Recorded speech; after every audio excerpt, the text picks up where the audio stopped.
في هذه القصة الأسطورية سنكشف الغموض الحقيقي وراء مؤامرة دنيئة هزت أركان العرش، وكيف تحولت 4 دراهم فضية وكلب وفي إلى مفاتيح لأغلاق لغز عميق حبس أنفاس المملكة.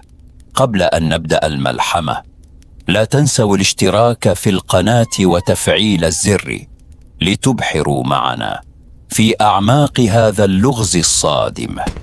السلام عليكم ورحمة الله وبركاته، والصلاة والسلام على رسول الله صلى الله عليه وسلم.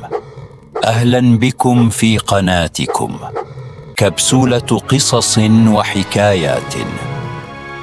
في قلب قاعة الحكم المظلمة وقف الكلب الأبيض الضخم الوضاع، شامخ وذهبي العينين، وهو يمسك بين فكيه ب3 دراهم فضية غامضة تتلألأ في الضوء الخافت وسط صدمة الجميع. نهض السلطان جهمار من فوق عرشه المهيب، وعيناه السوداوان تتسعان رعبا وغضبا، وهو يشير بإصبعه نحو الكلب، معلنا بداية اللغز الذي سيهز أركان المملكة. اقترب القاضي الحكيم زرياب بخطوات ثقيلة، حانيا قفطانه الصوفي الأبيض ليتفحص تلك الدراهم ال3 بعينيه العسليتين الضيقتين، محاولا فك الرموز المحفورة عليها. خلف الأعمدة الحجرية الضخمة كان التاجر الجشع شموخ يرتعد رعبا في ردائه القرمزي، وعرقه يتصبب بغزارة، وهو يدرك أن سر الدراهم قد كشف. أصدر قائد الحرس الشرس صمصام أمرا عاجلا، ساحبا سيفه المقوس لغلق كافة أبواب القاعة الحجرية، مانع أي شخص من الخروج حتى ينتهي التحقيق.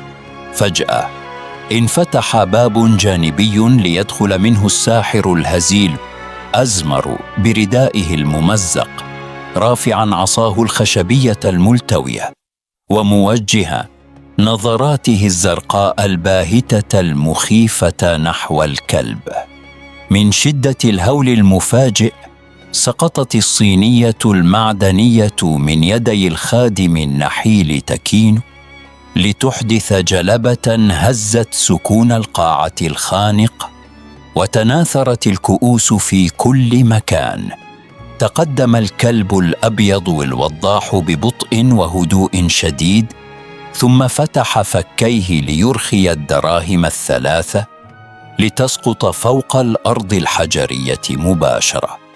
أمام أقدام القاضي التقط القاضي زرياب درهما واحدا ورفعه عاليا أمام ضوء المشعل المتراقص على الجدار، محاولا قراءة النقوش السرية الدموية المحفورة على حوافه.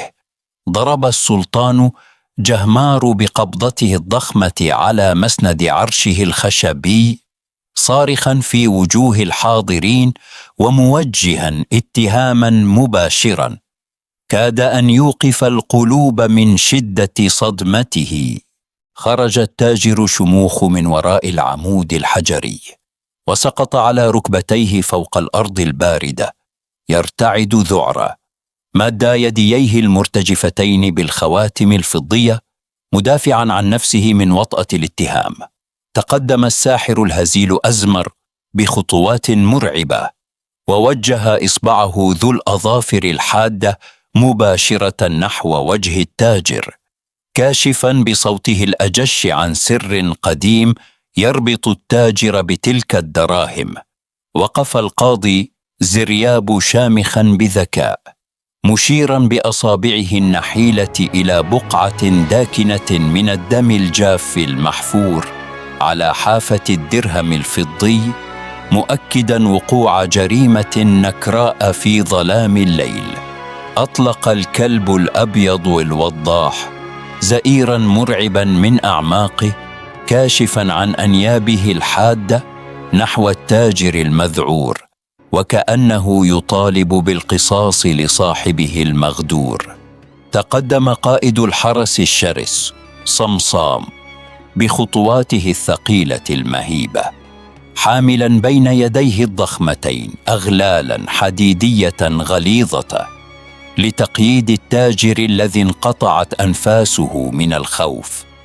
رفع السلطان جهمار يده فجأة، آمراً قائد الحرس بالتوقف المؤقت ليعطي فرصة أخيرة للاستماع إلى اعترافات التاجر الذي شلت الصدمة أركانه.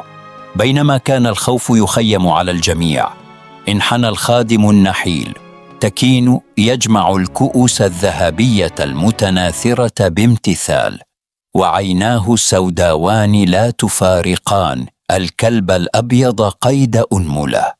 انهار التاجر الجشع شموخ تماما، وانفجر بالبكاء والنحيب فوق الأرض الحجرية، معترفاً بأنه لم يكن القاتل، بل اشترى الدراهم من شخص مجهول الهوية. أغلق الساحر الغريب أزمر عينيه الباهتتين، ومال برأسه إلى الخلف متمتماً بكلمات غامضة تعود لزمن سحيق، محاولاً استدعاء الحقيقة من ذكريات الكلب الأبيض. وفجأة التفت الكلب الأبيض الوضاح برأسه بحدة نحو البوابة الخشبية الضخمة للقاعة، منتصباً بكل حواسه، وكأن القاتل الحقيقي قد وصل للتو إلى عرين السلطان. تقدم قائد الحرس الشرس صمصام بخطوات حذرة نحو البوابة الضخمة، واضعاً يديه القويتين على المقابض الحديدية، مستعداً لفتحها وكشف الهوية القادمة.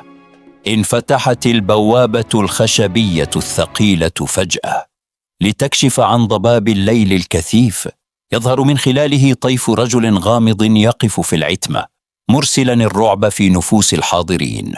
وقف السلطان جهمار متكئاً على سيفه، مضيقاً عينيه السوداوان الواسعتين في محاولة مستميتة لاختراق الضباب ومعرفة هذا الزائر الذي تجرأ على الحضور. خطى طبيب المملكة العجوز خطواته الأولى خارج الضباب، ووجهه شاحب كالموت، ممسكاً بحقيبته الجلدية البالية بقوة، وكأنه يحمل بين طياتها سراً خطيرا. تحرك القاضي زريابو مسرعاً بذكاء نحو الطبيب العجوز، رافعاً يده ليسأله عن سبب مجيئه المفاجئ في هذه الساعة المتأخرة من ليل المملكة السحيق.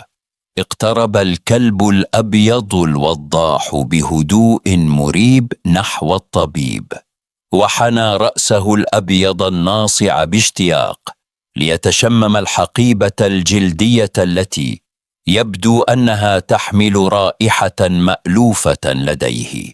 سقط الطبيب العجوز على ركبته، وفتح حقيبته المتهالكة ليخرج منها درهما رابعا مطابقا تماما للدراهم الثلاثة ليزيد الموقف تعقيدا وغموضا. صرخ التاجر الجشع شموخ وهو يشير بجنون نحو الدرهم الرابع، معلنا أمام السلطان أن هذا الدرهم هو المفتاح الحقيقي لمعرفة هوية القاتل الأصلي. ضرب الساحر الهزيل أزمر بعصاه الخشبية بقوة فوق الأرض، طالبا الصمت التام من الجميع لكي يستمعوا إلى الشهادة الدموية التي سيقولها طبيب مملكة. انحنى السلطان جهمار بكل ثقله فوق عرشه، وحبست القاعة أنفاسها بالكامل بانتظار الكلمة الأولى التي ستكشف سر الخيانة الكبرى داخل القصر. بدأ الطبيب العجوز يتحدث بصوت خافت ومرتعش، كاشفاً أن هذا الدرهم الرابع قد وجده في جيب معطف ضحية قتلت غدراً في أطراف الغابة المظلمة. أصغى القاضي زرياب بكل جوارحه لحديث الطبيب، محاولاً ربط خيوط الجريمة الجديدة بظهور الكلب الأبيض الوضاح في ساحة القصر الحجرية. أطلق الكلب الأبيض الوضاح أنيناً حزيناً حرك قلوب الحاضرين، وكأنه يؤكد بذكائه الخارق أن الضحية المذكورة لم تكن سوى صاحبه الوفي الذي كان يرعاه. وقف السلطان جهمار بكامل هيبته متأثراً بالقصة، ووضع يده الضخمة على مقبض سيفه، مقسماً أن دم المقتول لن يذهب هدراً في عهده. تعثر الخادم النحيل تكين في أطراف السجاد وهو يتراجع رعباً من غضب السلطان، وكأن هناك خيطاً خفياً يربطه بتلك الليلة المشؤومة. التفت التاجر الجشع شموخ فجأة، ووجه إصبعه الممتلئ بالخواتم بحدة نحو الخادم المذعور، صارخاً بأن هذا الفتى هو من باع له الدراهم الثلاثة. اندفع قائد الحرس الشرس صمصام كالبرق، ممسكاً بكتف الخادم النحيل بقبضته الفولاذية ليمنعه من الحركة أو الهرب قبل كشف كامل الحقيقة. اقترب الساحر الهزيل أزمر بخطوات بطيئة مرعبة، مسدداً نظراته الزرقاء الباهتة العميقة إلى عيني الخادم، وكأنه يقرأ الأسرار المدفونة في صدره. سقط الخادم تكين على ركبتيه باكياً بحرقة، وغطى وجهه بكفيه معترفاً بأنه عثر على الدراهم في قبو القصر المهجور ولم يقتل أحداً. جمع القاضي الحكيم زرياب الدراهم الأربعة معاً فوق الأرض، ورتبها بعناية ليكتشف أنها تشكل رمزاً سرياً يعود لأحد قادة جيش المملكة الخائنين. نظر القاضي زرياب إلى السلطان بملامح شاحبة، مؤكداً أن هذا الرمز المربع لا يملكه في المملكة سوى شخص واحد من كبار المستشارين المقربين للعرش. وهنا اشتعل الغضب في عروق السلطان جهمار، وضغط بقبضته الضخمة على مسند عرشه حتى كاد الخشب ينفلق، معلناً خيانة لم يتوقعها من أقرب الناس إليه. التفت قائد الحرس الشرس صمصام بعينيه الرماديتين الحادتين نحو الممرات المظلمة المحيطة بالقاعة، شاعراً بأن هناك من يراقبهم في الخفاء.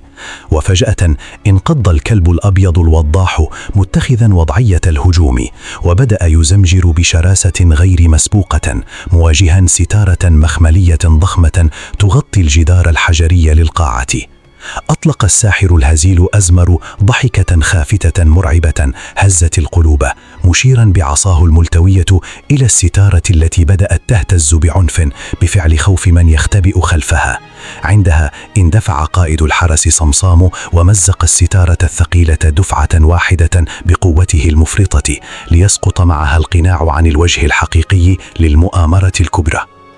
ظهر من خلف الستارة مستشار المملكة المقرب، مرتدياً رداءه الحريري الفاخر، ووجهه كصعق البرق شاحب، ممسكاً بسرة جلدية فارغة كانت تحوي الدراهم. وقبل أن يتحرك الخائن خطوة واحدة، قفز الكلب الأبيض الوضاح كالبرق الخاطف، مطيحا بالمستشار أرضا وواقفا فوق صدره بذكاء وصرامة الأسود.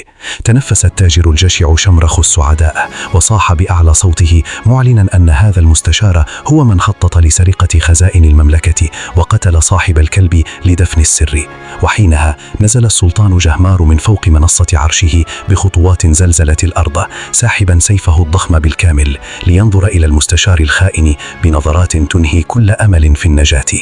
استند المستشار الخائن على الأرض بيدين ترتجفان، وتوسل بصوت باك يملأه الذعر والخوف، راجيا العفو من السلطان بعد أن أدرك أن نهايته المحتومة قد اقتربت. لكن السلطان جهمارة ثبت سيفه الحاد على بعد أنشاط قليلة من عنق المستشار الخائن، ولم تتراجع ملامحه القاسية، بل طلب كشف مكان الغنائم المسروقة فوراً.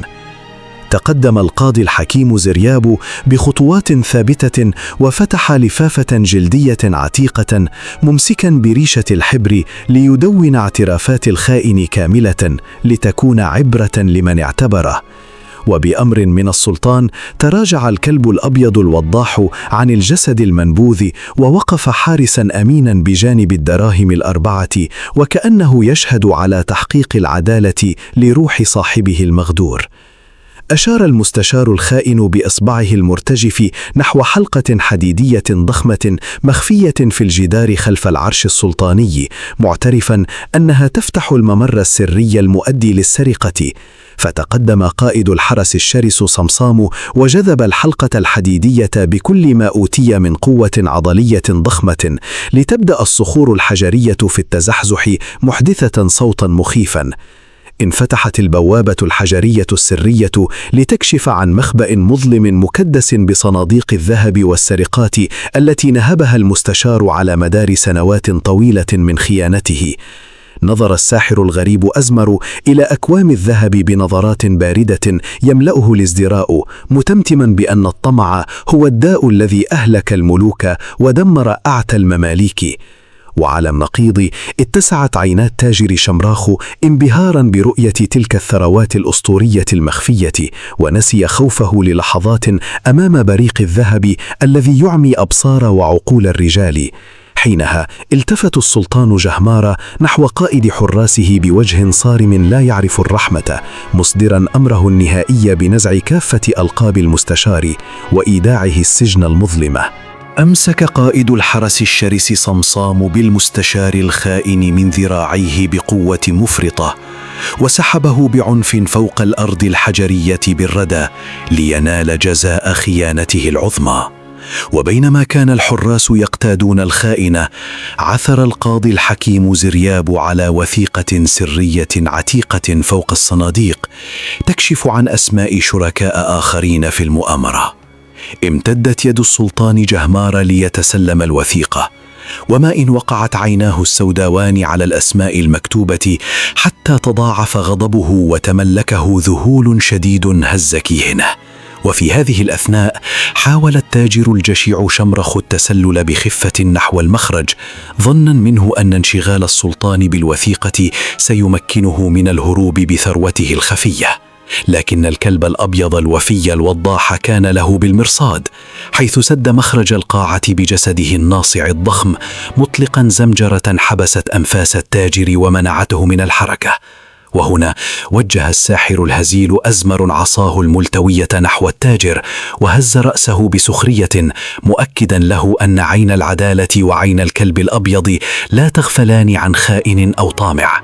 وفجأة صرخ الخادم النحيل تكين وهو يشير بيد مرتشحة نحو إحدى النوافذ المرتفعة، حيث ظهر طيف شخص آخر يراقب ما يحدث داخل القاعة. لم يتردد قائد الحرس الشرس صمصام لثانية واحدة، بل استل خنجرا فولاذيا حادا وقذفه بقوة هائلة نحو النافذة ليقطع طريق هروب الجاسوس المجهول. أصاب الخنجر هدفه، لكن الجاسوس اختفى في عتمة الليل، تاركا وراءه قطعة قماش سوداء ممزقة وبضع قطرات من الدماء الطازجة على حافة النافذة. عندها عاد السلطان جهمار إلى عرشه وملامحه أشد قسوة من ذي قبل، رافعا يده لإصدار أمر ملكي بإغلاق كافة منافذ المملكة والقبض على بقية أفراد العصابة.